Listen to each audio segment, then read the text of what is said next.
Customer lifetime value is so crucially important if you're running a business or you're running any paid ad campaign. I really need to know this number before I do any paid ads. And if you look it up online, there's a lot of crazy equations and things like that. So I built some free calculators for you, and I'm gonna try to make it as simple as possible for you. So at its most basic, customer lifetime value is customers' first purchase, the profit from that, the profit from repeat purchases, and then the profit from referrals. Not everyone includes referrals, but thinking about it from a paid ad perspective, let's say I run ads and generate 10 sales. So I spend $1,000, I generate 10 sales, and you get 3 more people to refer it and make a purchase, and you don't pay anything. Well, I spent $1,000 and that generated really 13 sales. So Facebook is a huge competition, and if you're competing with someone and for the first sale you both make $50 in profit, it seems like, okay, you're gonna be in good competition with one another. But if your customer lifetime value is $80 and theirs is like $250, they're absolutely going to crush you. They could be spending $150 to acquire a customer, and you could just never ever compete with that because your customer lifetime value is so incredibly low. One good example that I heard is Starbucks. I think on average people spend about $7 the first time that they visit Starbucks. But obviously Starbucks is willing to spend more than $7 to get a customer. With people doing repeat purchases so much, I think over the lifetime of a customer, I heard that people spend $14,000 with Starbucks. So you have to think of that. A lot of companies, especially ones who are like subscriptions or things like that, are willing to spend more to get a customer than they get off of the first sale. We are going to do a little bit of math, but I'm going to try to keep it as simple as possible, and I'm going to go into some calculator tools I generated for you to make it simpler. So it is easier if you can have a spreadsheet and a customer history to actually track exact averages. But in this example, let's say you generate $50 of profit off of the first purchase, and let's say you generate 100 sales in your first thing of ads.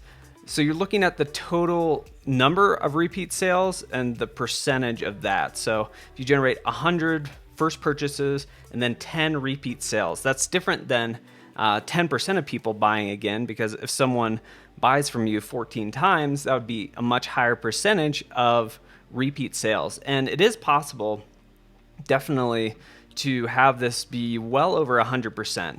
Like HelloFresh, I think on average people stick with them something like 7 months on average. So we are looking at, that'd be on average 700% in repeat sales. So much of their profit happens in that. And a lot of subscription, a lot of software as a service, they actually lose money on the first sale, but they know on average, they know their numbers really well to say, hey, we break even at month 3, and then by 7 months, we've made a great deal of profit. So in this case, it's just 10%. You could definitely boost that. So that'd be $5 of the average customer lifetime value.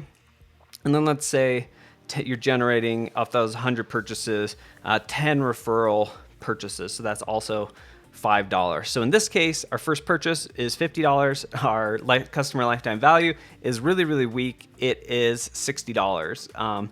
A lot of really strong companies, it's well over double. It can be 10 times. It really depends on the exact brand. So how can you actually boost customer lifetime value?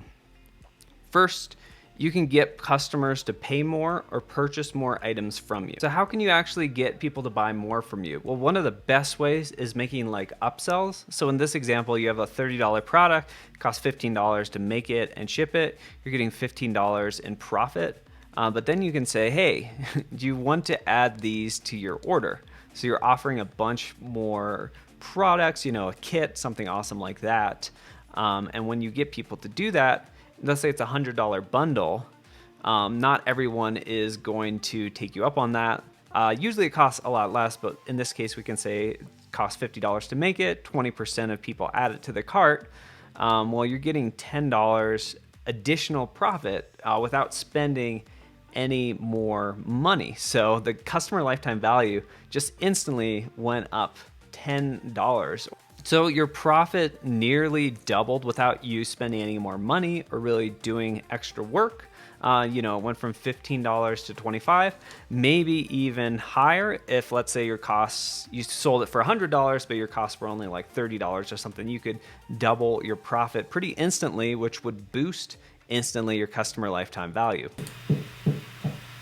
Had to stop. There's a woodpecker banging on the wall. All right, so get customers to buy from you more often or stay with you longer if it's like a subscription service. So let's say 30% of people buy from you. Again, getting those people to buy more often. Let's say on average they buy from you 3 more times, getting that up to 3.5 or 4. We're looking at averages, especially with subscriptions, getting people to stay 6 months instead of 5 months.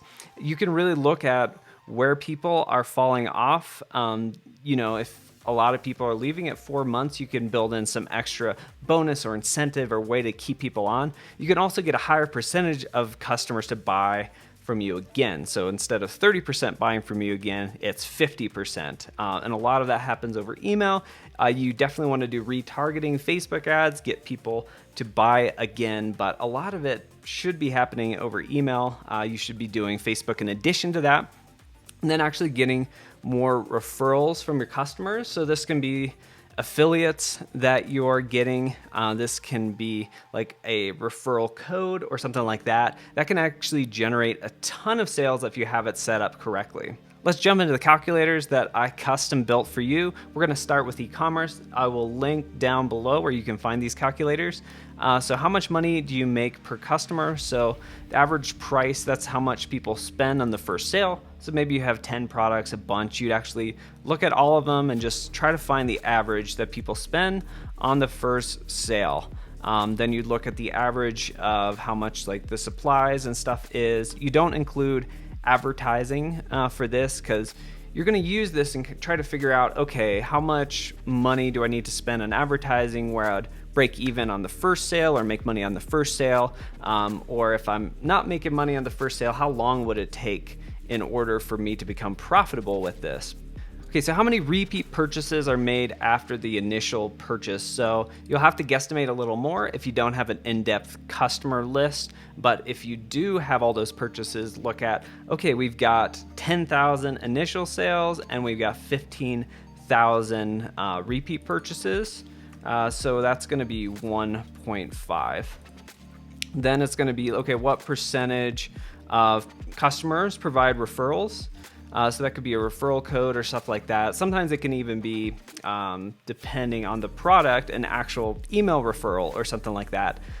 So if it's an affiliate link, we can put 100% for that because they become referrals when they actually make the purchase. It's an affiliate link or something like that. But we'll say 10%. So you can see pretty quickly that the very first purchase, you get $50. Then on average, they're going to make $75 in additional purchases. And then on average, they're going to generate $12.50 in referral income. So the total lifetime value of the customer in this example is $137. Now, it's awesome if you can get those initial purchases under $50.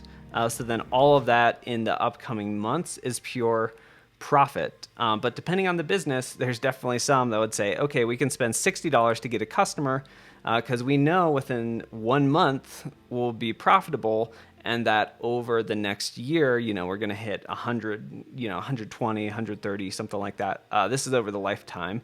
Okay, so that was e-commerce. Let's jump into software as a service. So it's the same kind of math, but this calculator just makes it a little bit easier to calculate. Now, software as a service is notoriously competitive, where you just have so many companies with tons and tons of funding that are willing to go way in the hole in order to acquire new customers. So they may make on average $49 off the first sale. They're willing to spend $100 to get a new customer, $200, stuff that's crazy. So we'll say like $37 is the average. Maybe you've got 4 different plans. So what you do is you just go into the customer list, look at the first sale, and take the average amount that is, and then divide it by the number of customers.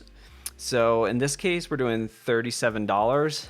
And then it's how many months on average do people stay with their plan. So you can see if you boost this quite a bit, and this example is like 37 and then 129, if you get that up to 6 months, then you're generating quite a bit of recurring income over 6 months. So if you spent $100 to get a customer, if you really know that on average people stick around for 6 months, on average you may have people stay for 3 years, some stay for 3 days, stuff like that. But we're just looking at averages. How many of them are actually providing like referrals or affiliate sales or things like that.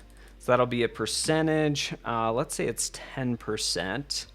And then I calculated this out. So how much do you pay out? You know, it's pretty common, especially for software as a service. Hey, we pay you 30%. So you can calculate the revenue that you're going to get from referrals, because if you're running ads, you know, I like to have some idea of that referral money, and that's something you can really boost if you're trying to boost lifetime value of a customer. If you haven't seen it already, you'll definitely want to check out my tutorial on going from a beginner to expert at Facebook ads. It is packed with so many strategies and tools. You definitely don't want to miss this one.